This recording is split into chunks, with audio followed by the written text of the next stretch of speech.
Hello and welcome back to Viking Sports and Promotions Limited. Today we've got something a little bit different for you guys, especially for our amateurs and some of our pros who are looking to really take the edge and really increase their ability within their game. So today we're bringing on Matt Andrews, who's a mentor, coaches, life coaching, amongst a lot of other different things. So we're going to get him to give us a bit of background as to what he does and potentially get some tips as well as to how to increase and really improve on your performance within your careers. So thank you very much, Matt, for coming Hi, on. Harry. Really appreciate it. So really there's a lot of our snooker followers that know you and know what you do. But for those of who don't know you and don't know what you do, are you able just to give us a little bit of a background as to what you do? Yeah, thanks for having me on as well. Firstly, thanks a lot for that. It's yeah, there's a long story behind it, really. That I know kind of a bit short for time and things and stuff, so might have to leave that all for another day. But and it's interesting what you say as well about sort of perhaps being well known, sort of by snooker and things. I think I am in a lot of ways, but because I work a lot with confidentiality and behind the Yeah, scenes of things, there's a big side that's very much still a big secret as well, yeah, really. I've worked sort of mainly in snooker, sort of from around 2003, 2004 sort of time now. After sort of a background in youth work and working with behaviour change and teenage problems, and sort of the psychological side of that, really, and sort yeah, of people growing and developing. Um, then I went into sort of working for the police for quite a few years, which obviously dealt with all different sort of problems that we yeah, face sort of during life, and incidents, and then sort of went from there into working with addiction, criminal justice, again with counselling, and dealing with people sort of as a whole, really. So when I'm talking to someone, they might kind of come to me for sport or for sort of a personal issue, but we'll try and look at the whole, situation about what's yeah, going on for them. Especially with sport, I find that really useful and really powerful because obviously, if you're going to compete, especially at a professional level, yeah, if you've got an issue going on at home, or sort of personally with yourself, it's very hard to kind of gain that focus and sometimes that motivation as well yeah, to actually compete. So I find that a really good way of working as well, really, is sort of approaching the person as a whole, and sort of looking at as many issues and problems yeah, as we can to kind of resolve those. A lot of it is about dealing with anxiety, and nerves, dealing with that sort of perceived pressure of different events. Um, I've worked with. I was really lucky actually. To sort of, I started working with, obviously someone at the top of the sport, which was Ronnie O'Sullivan in sort of the masters yeah, and things like that, which I learned a lot from myself. But I developed from the work that I had done. I developed my own way of working, okay, kind of a unique working way of working, of approaching different situations and problems and finding practical solutions for them. It's very much, obviously, a lot of people would have heard of Steve Peters, yeah, although I'm not a doctor or anything like that. Um, my background follows a very similar path to his, as in criminal justice, working with okay, the police, and sort of working with people with sort of depression, anxiety, those sort of yeah, things in a clinical setting.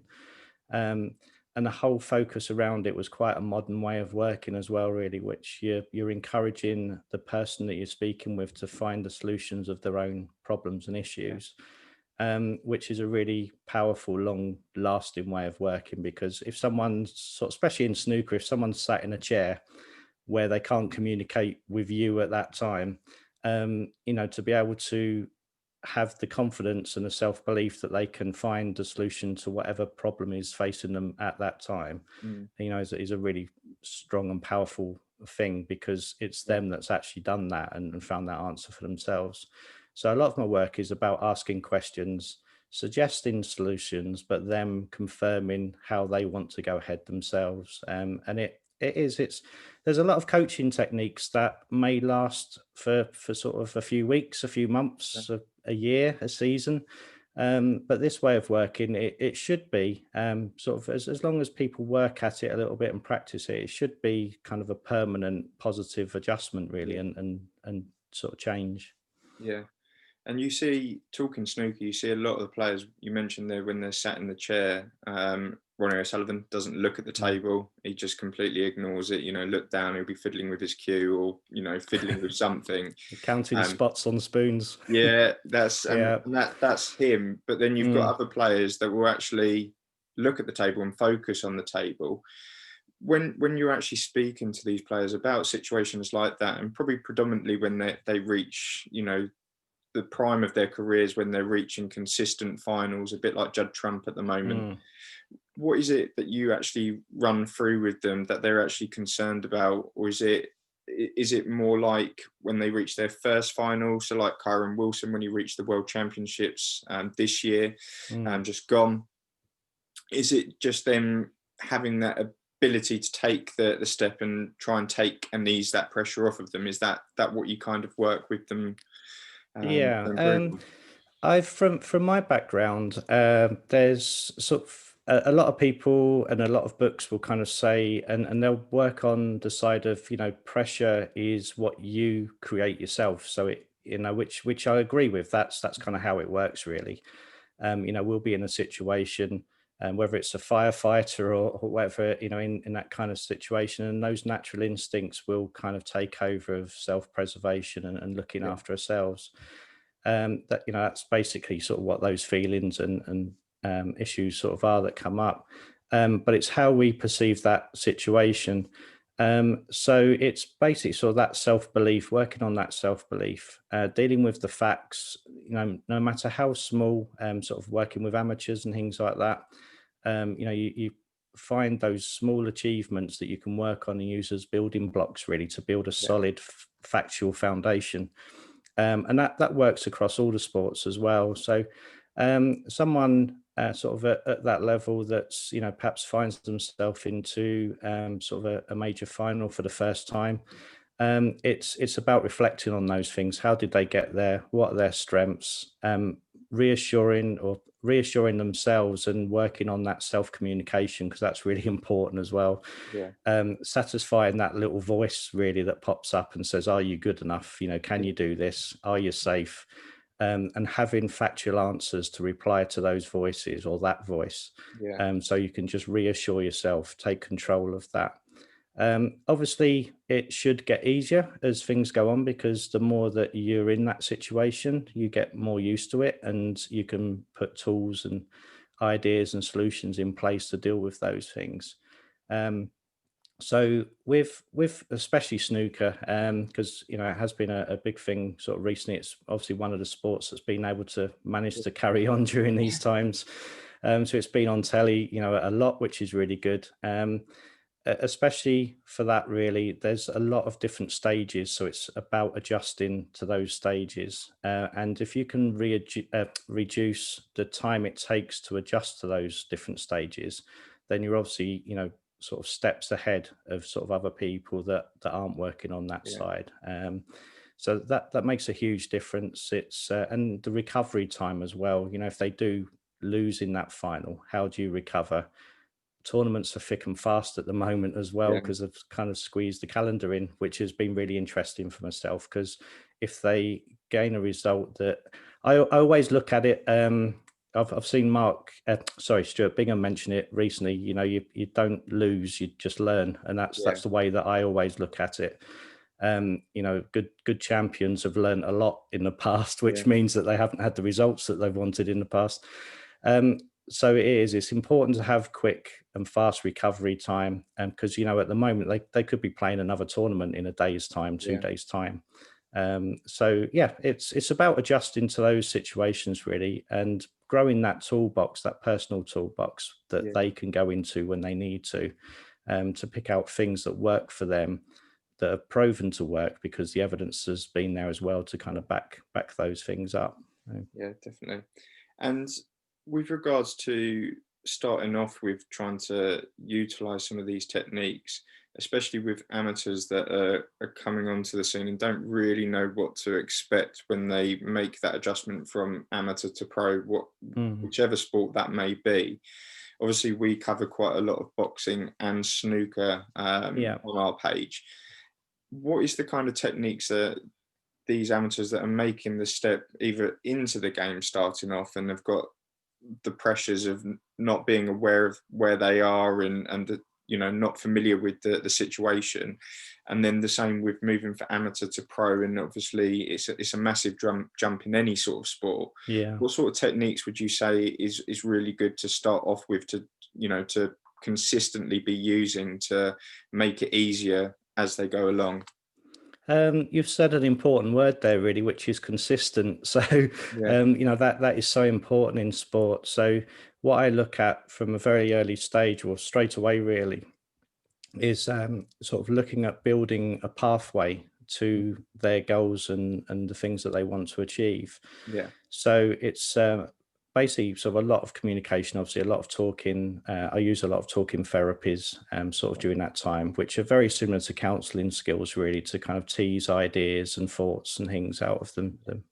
Um, it's a lot about sort of taking a step back in a way, sort of looking at how you got to that point that you are, and using that to help you move forward. Because yeah, um, some people that approach myself, they kind of a little bit nervous. It happens quite often, really, where they're a little bit nervous. They sort of feel that you're going to pull them apart and pull their brains apart, if you like, and stuff. So it can be very kind of scary. Where the is that, especially the way that I've kind of been trained and qualified to work in, it's very much about having a natural experience. So it's about growing those things that you have already.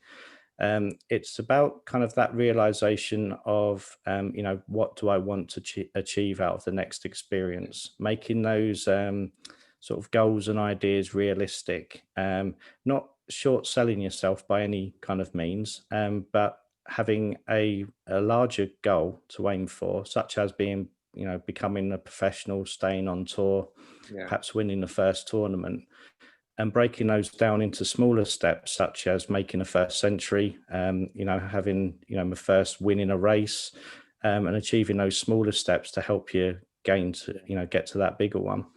Um, then the way that I work as well, and the things, well, the techniques that I've developed, there's a lot of talking and a lot of motivational interviewing, which is encouragement, and sort of boosting people when they're quite sort of suffering from low self-esteem, things like yeah, that, and confidence, that reassurance.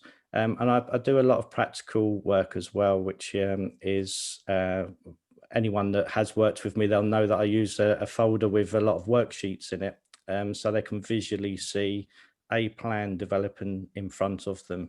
They can visually see what a problem looks like or what an issue looks like on paper, and that helps them as well to sort of take into that yeah, information again, kind of come to their own solutions of what they can put in place to help that. And quite often as well, people react quite extremely to new environments and new situations. So they'll actually move away from things that have worked for them in the past. So, where I kind of take that back and I encourage them to use the things that have worked in the past yeah, and add other things to them to kind of confirm that pathway and to make that a lot stronger. Where some people, it's a case of, a new environment, I've got to try harder, I've got to force myself to play well or perform well. And mhm, that also adds to the pressure of the self pressure yeah, and things that's put in place. Um, and they start taking themselves away from that pathway that has been working for them. So sometimes, or quite often, it's about bringing them back, focusing yeah, on what has been good for them, and building further on that. So yeah. and to carry on building that foundation. Okay. And touching on your last point there, I always think of Tyson Fury, talking boxing. He is very open about his mental health and a big advocate for Mm, mental health, and that he rose to the top of the game very quickly. He obtained all of those belts in an amazing fight against Klitschko. and then a matter of days or weeks later after that, he really hit rock bottom. And Yeah. he's been open and in books and on TV interviews that he was en route to take his Mm. own life. Something clicked, and obviously the main thing was his family was the thing that pulled him back. But he's since then he's put in the dedication and the work to get back to where he was when he was performing at his very best, and Yeah. probably is at his very best now.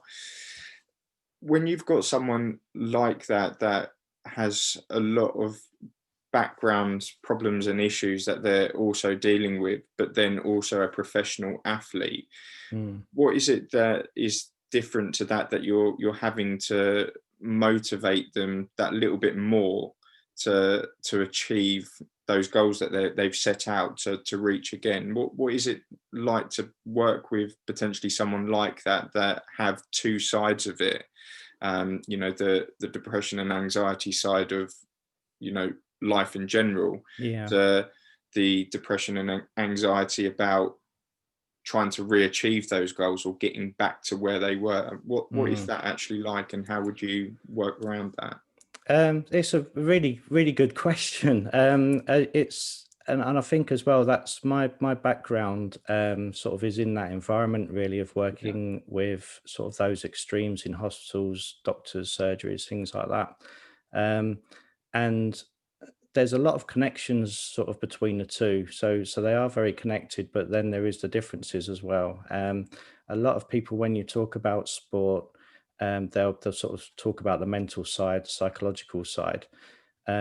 Some people will see that as in, well, that that's saying that I've got a weakness and things, which goes across into the other sort of areas, sort of like depression, anxiety. That's what kind of comes to their mind when you talk about mental health.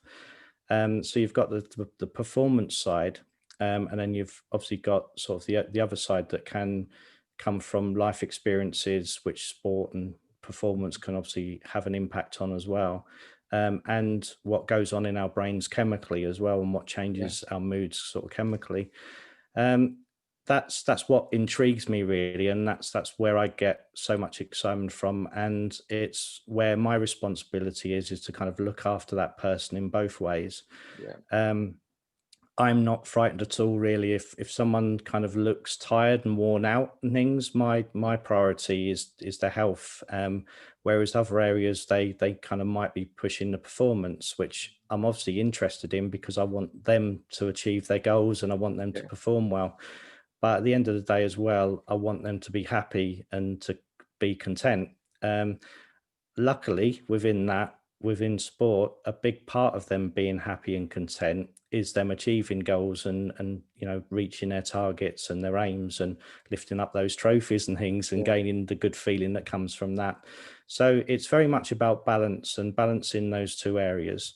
But that's really where I get my excitement and my enjoyment from. And the other side from that as well is as people, the underdog really. yeah, I work with so many people, especially sort of going through darts Q school, snooker Q school, um, where you hear the conversations in the background of people sort of, saying, oh, they're not going to achieve much. They're not going to, amount for anything. You hear journeyman sort of mentioned a lot of things, you're just there kind of making up the numbers, where that really excites me because I've spoken to that person. I know what their goals are and what they're aiming for. And I kind of hear those things and think, right, okay, let's show you, kind of thing, yeah, and let's kind of prove you wrong. And when I'm talking to someone, no matter how small, really, I can kind of see that spark and that little bit of sparkle in them. They'll say one or two right things to me where I think, right, you've got the start of something there that we can kind of build on, no matter how small. Um, and I think it's been great, and it is great to work with people like Ronnie, people similar to him that I do, sort of at the top of those sports and things. But I really get an enjoyment as well out of working with those people right from the beginning yeah, and helping them through that process and looking after them properly, really through that, yeah, and giving them those skills and helping them find those skills. That I still get phone calls now from people that I worked with 2-3 years ago that say, oh, that thing that you spoke to me about, I still use that every time that I go to use, cue, or pick up my racket or throw a dart or whatever. Yeah, And it's great. It's not me, it's them, which is joyful to kind of watch, really, yeah, and see them kind of achieve the things that they want to. So yeah. And talking with regards to the current situation, obviously mid-pandemic, and things are completely different for athletes predominantly, mm, and talking about sport. Have you had any sort of interaction with people that are currently, performing with inside their sport and haven't really had any sort of major issues when it comes to performance, that have noticed slight differences from playing behind closed doors and really struggling with it from a side of, that they probably never experienced before, not only having to be away from home and only having one person, I think it's mm, talking snooker, they've got one person in the hotel that they can have with them, to obviously having, family and people around you all of the time and the fans, yeah. and not having that kind of edge with the, what the fans bring, Mm. to a lot of these events. Have you had any sort of conversations with people of recent that are kind of struggling with that edge that they've not had before? Yeah, definitely. It's worked in all different ways, really, and I think something that this virus has shown, it's changed, kind of daily sometimes, Yeah, really, where people have had to have coped and dealt with the disappointment of sort of having fans in a place one day and then being told, well, there's no one going to be here tomorrow. yeah, Um, Being told, well, yeah, you can have a friend with you, and then that being taken away fairly quickly. Some people that I've spoken to have really missed the fans, and yeah, they've noticed that they do get that energy and that extra encouragement from the fans in different sports. Darts is another one, really, that I yeah, work with quite a lot. And that's definitely been an impact where yeah, people have kind of turned up at events and really kind of noticed the silence. The silence has been deafening, if you like. yeah, Um, and that's, again, really, that's where I've kind of really come into that, because then it's my role and my job to kind of lift them, to pick them up, to sort of remind them that people are still interested, that they're still watching, and they obviously want them to do well. There's a lot of different techniques that we kind of use. Visualization's a great one, of even visualizing, what a crowd looks like and how that yeah, feels before going into a match, so they can bring those feelings sort of back up again. And on the other side, there's a lot of people that have actually enjoyed sort of not having that pressure, not having the people there. I'd say perhaps sort of it's a little bit 60-40, sort of 60 yeah, prefer to have the crowd there, whereas 40% of the people that I work with, have quite liked not having them. So yeah, it's sort of fairly equal, both sides, really. But even for them, that's changed at different times as well. Sort of early on in the events, they've been quite thankful that there isn't a crowd there. But mhm, then obviously further on in the tournament, especially finals, yeah, they want to share that with people and be seen to perform. definitely, So yeah, it has been a very up and down experience for everybody, really. yeah. And just my last point that I wanted to touch on was, when people reach the prime of their career, winning multiple titles in whichever sport that may be, Mm, or reaching finals consistently, when they get a shock that comes along, there's always going to be a shock somewhere along in the lines in your career. Like, the likes of Yang Bingtao last mm. week. You know, he's a fantastic player, but it was a bit of a shock to the snooker scene there Mate, in yeah. some degrees. Yeah. And then, you've got a couple of years ago, and Anthony Joshua up Mm, against Andy Ruiz, and a shock happened there in Madison yeah. Square Gardens. How is it that obviously they've reached the peak? They think, in some degree, that they can't be beaten, Mm, when you're getting that consistent within the game. When something like that happens, where you're beat by the underdog effectively, how does that affect them obviously it's going to affect them quite dramatically. There's going to be a lot of thoughts going around in their head. Well, Mm. what did I do wrong? And you know, um, probably a little bit of depression from a result of that. How is it that you would expect to try and pick them up to then come back stronger and, you know, get the titles back or get back consistently where they were before that loss? Yeah, again, a really interesting question. I think if quite often you can be asked to work with someone perhaps just before an event or a tournament or a boxing match and things. So perhaps you haven't put that kind of groundwork in before, which is a little bit differently because I'd like to think, and I'm pretty sure and certain really that the way that I work, um, you're kind of open-minded. You stay as open-minded as possible. You don't take things for granted. You carry on working hard, and it's kind of my job during that time as well to ask those questions, to kind of encourage them all the time to kind of think of possibilities, think about things that they might not expect to happen, because all get surprised at different times.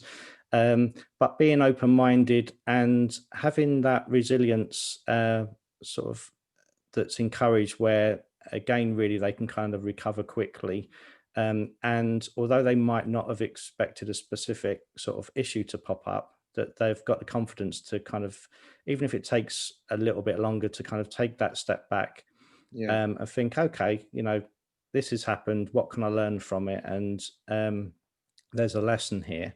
I always talk about sort of taking like a disappointment such as that, um, looking for the lessons, finding the lessons that you can learn, um, taking hold of those and responsibility for them, and literally pretty much throwing the rest away, because it's hasn't got any value, to kind of sit and worry, and keep thinking about a performance that there isn't really any value to it. So take the valuable things out of it, such as the lessons, and use that to kind of propel you forward, with a plan. Um, so with people that I've worked with for some sort of time, that'll be an ongoing process really, where that's always on my mind of, don't take anything for granted. This is a continual plan. Here's the path that we use. We don't lose, we only learn. yeah, As we kind of said earlier, it's a little bit different if you are asked to work with someone just before an event or a tournament or a match, because you haven't put that groundwork in place. So what I like to do then really is get in contact with them as quickly as possible, where some people are kind of, well, we'll leave them to it and we'll let them yeah, suffer for a couple yeah, of days and things. Even if it's a very quick conversation, I like to get in contact with people as quickly as possible, really, to remind them that everything's okay. There's a lesson to be learned from here. It's an important lesson, and these lessons help us to, kind of, help us push forward even further, really, to come back stronger, to come back with more purpose, to train harder. Quite often, they might not know what's happened, but when you start talking to them, there may be little things that, again, they've kind of walked away from. They haven't done, they haven't prepared in the same way that they have done in the past, which makes a lot of difference. So it's about then finding those little things, putting them back in place. So those times can be a really helpful reminder, yeah, of how important it is to prepare properly. yeah, Sort of for every event and everything that you go into. yeah, definitely. Well, that's been really insightful, and I Right. think Okay. a lot of people will really benefit from this, especially our amateurs that are, Mm. looking to really pursue a career in whatever sport they're looking to do. And I think them listening to this interview when it goes up will be really insightful and helpful to their Oh, future. thanks. Yeah, I thanks. really appreciate it. I think that is the important thing, really. It's sort of, the mental side gets talked about so much. It's getting, a lot of more people are doing something about that side. Yeah, But although it's spoken about a lot, it's very few people still work on it in yeah, quite a lot of sports. So I definitely encourage anyone, really, the more knowledge you have about those areas, about how anxiety works, sort of nerves, performance, more knowledge is the better, really, because then you start gaining those tips and that self-control over those issues rather than them controlling you. So yeah, no, thanks a lot for your time. No, Thanks a lot thank for you that. very much. I really Okay. appreciate it. All right, Okay. thank you Well, very much. yeah, speak to you again. Yeah, thank you.